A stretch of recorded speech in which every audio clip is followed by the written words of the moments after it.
Hello and welcome to SGPN's The Daily Dog. I'm your host, Britton Hess, and I'm here to give you my 3 favorite fantasy plays on Underdog for Friday, June 21st, 2024. If you're new to Underdog Fantasy, sign up with promo code DAILYDOG for an up to $250 deposit match bonus. Again, that's promo code DAILYDOG. You know what? If you already have Underdog and you're not new, try depositing with that promo code anyway. Let's see if anything happens with that. Maybe you'll get a bonus. I haven't talked to them. I don't know if it'll work. I'm just curious what will happen if you deposit with the promo code DailyDog if you already have an account. But that's besides the point. Let's get to how yesterday's picks went, which were not that great, and I have a theory on why they weren't that great.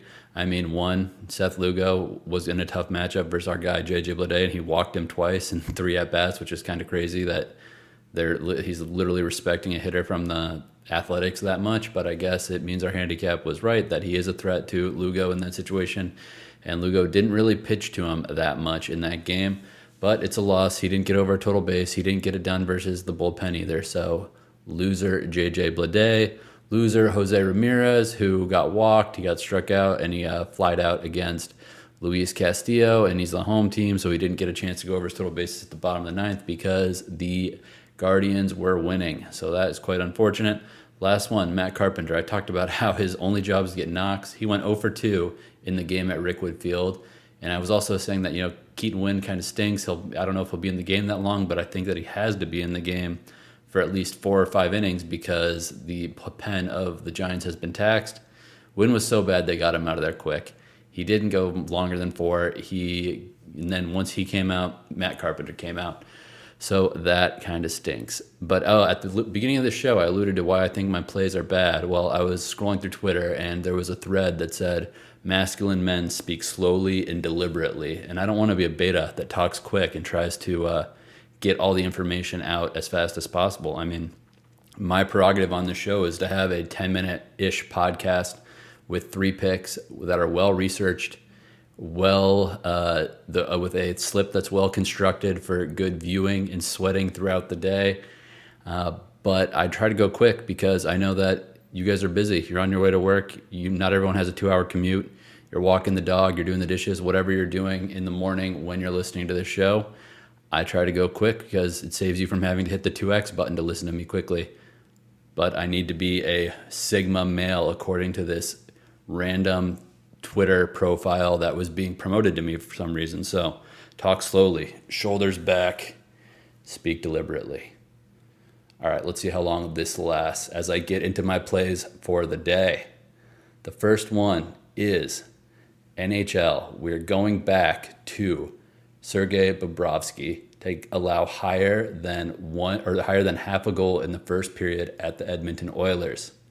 He has, I should say, 3 games ago, we took this same pick in the first game of the Stanley Cup Finals that occurred in Edmonton, and he did not allow a goal in the first period. And the Florida Panthers won that game in hostile territory. He then went on to allow 4 goals combined in the next 2 games versus the Oilers, and of course, we did not have him on our slip. So we're going back to him here. Obviously, momentum has shifted immensely in this series. The last 2 games have been the Edmonton offensive explosion. Sergey Bobrovsky went from a Stanley Cup MVP favorite to now behind McDavid, or at least tied with McDavid, depending on where you look and when you looked. So this whole series has been flopped on its head. And again, I just think that this Edmonton offensive machine, they found something. Everyone talked about how the defensive tactics of the Panthers neutralize offensive stars. They did versus Zibanejad and the Rangers' high-flying offense. The first 3 games of this Stanley Cup Finals, the Oilers were largely held in check, but something is now clicking. The Oilers are getting shorthanded goals. The Oilers are getting power play goals, and I believe the Oilers are going to get a first-period goal in front of their home crowd on Friday night.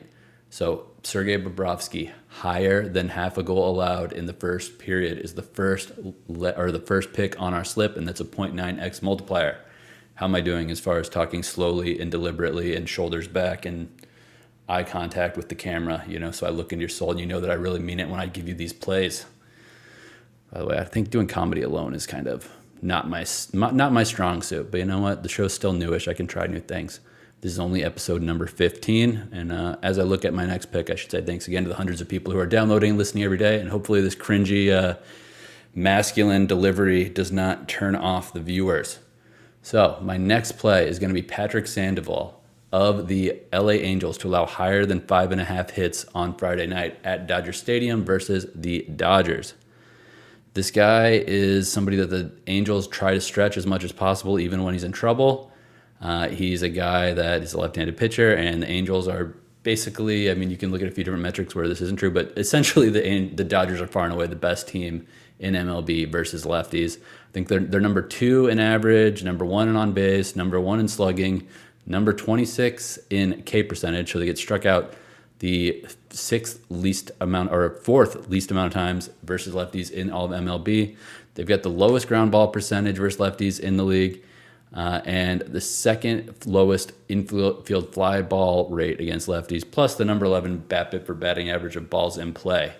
They're very good against lefties, and I know Mookie Betts, who's hitting higher or above 300 versus righties or versus lefties and a right-handed batter, is out of the lineup for the foreseeable future with that hand injury that he sustained when he was hit by a pitch. That said, let's just look at the prospective Dodgers lineup and how they're doing versus lefties this season. Obviously, Shohei leadoff. He's batting .295 versus lefties. How could he be so low? I mean, come on. This guy needs to become a more well-rounded hitter. What's he doing out there? Will Smith batting a cool 364 against lefties. Freddie batting .223 versus lefties. I mean, that obviously has been an issue for him this season. Teoscar Hernandez batting .253 versus lefties. Andy Pages, rookie, batting .373 versus lefties. Miguel Rojas batting .276 versus lefties. Miguel Vargas batting .500 versus lefties, and albeit only 10 at-bats. Kike Hernandez batting .231 and Chris Taylor batting .154, but also put that in perspective, Chris Taylor's batting .0.88 versus righties, so even though he's batting horribly, he's better versus lefties. These guys, obviously, this lineup's not as strong without Mookie Betts. No one is trying to tell you they are. That said, if you weren't paying attention to those numbers, I'll give you clip notes. They have a lot of guys who have really good averages versus lefties in this lineup, and I don't think the Angels are going to be rushing to pull Sandoval out of this game. They don't really have the pen and the luxury to do that.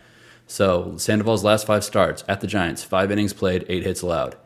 Versus Houston, 5.2 innings played, 8 hits allowed. Versus the Padres, 6 innings pitched, 4 hits allowed. Versus the Yankees, 6 innings pitched, 2 hits. Versus the Guardians, 3.2 innings played, innings pitched, 6 hits. So 3 of those teams are good versus lefties, and he allowed higher than 5.5 hits versus all 3 of those. Those 3 teams are the Giants, the Astros, and the Guardians, all good against lefties.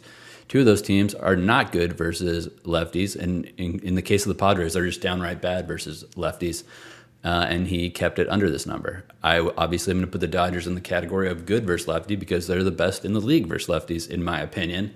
So I think that getting higher than 5.5 hits allowed for Patrick Sandoval is not really much of a question. I'm very confident he can do this, and I'm going to pair that with our Bobrovsky higher than a half of a first period goal allowed to get this slip going. Our last pick is also a lefty-centric pitcher involving Jordan Montgomery, although we're not making a pick on Jordan Montgomery of the DBacks. Instead, we're going to be picking a player to get higher than 1.5 total bases against him and the Diamondbacks, and that is Trea Turner. It's going to be in the 90s at 6:40 p.m. Eastern tomorrow when the first pitch is thrown in this baseball game in Philadelphia. There's going to be about a 9-10 mile per hour wind blowing out to left field.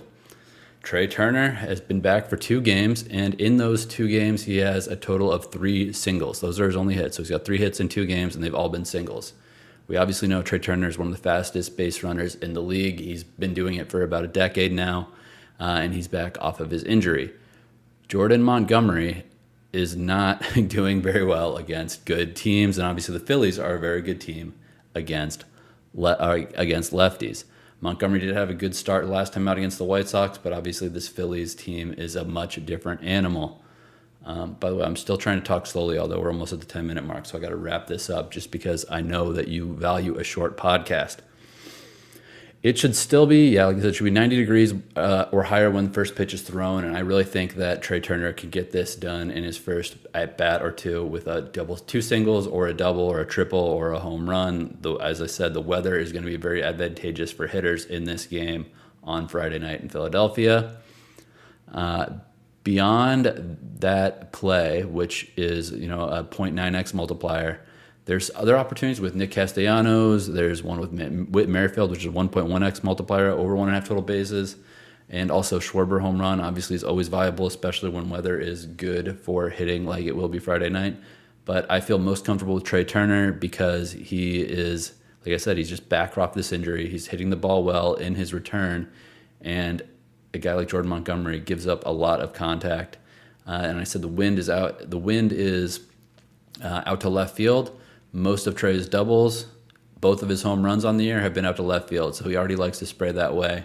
I think that this is a great spot in this slip with these 3 picks of Sergey Bobrovsky, higher than half of a goal allowed in the first period. Patrick Sandoval, higher than 5.5 hits allowed. And Trea Turner, higher than 1.5 total bases, a 4.86 multiplier. Let's go into the weekend with a win. Let's sweat these all day. Let's get it done. By the way, there is a Caitlin Clark promo that I will be releasing a play on Sunday morning, so make sure you're following me on Twitter and YouTube Shorts for that. And there also might be a PFL slip out a little bit later on Friday. Underdog's a little slow to put the PFL picks up out there, so I need to see what's hung up before I release that slip, but I am going to try to put one together. It will either be via, I'll either put a screenshot out there or I'll put out a short video. So make sure you're aware of those. If you're new to Underdog, sign up with promo code DailyDog. If you're enjoying this show, sign up with, rate, review, like, subscribe, all that good stuff. But that's it for now. Have a great weekend and let's make some money.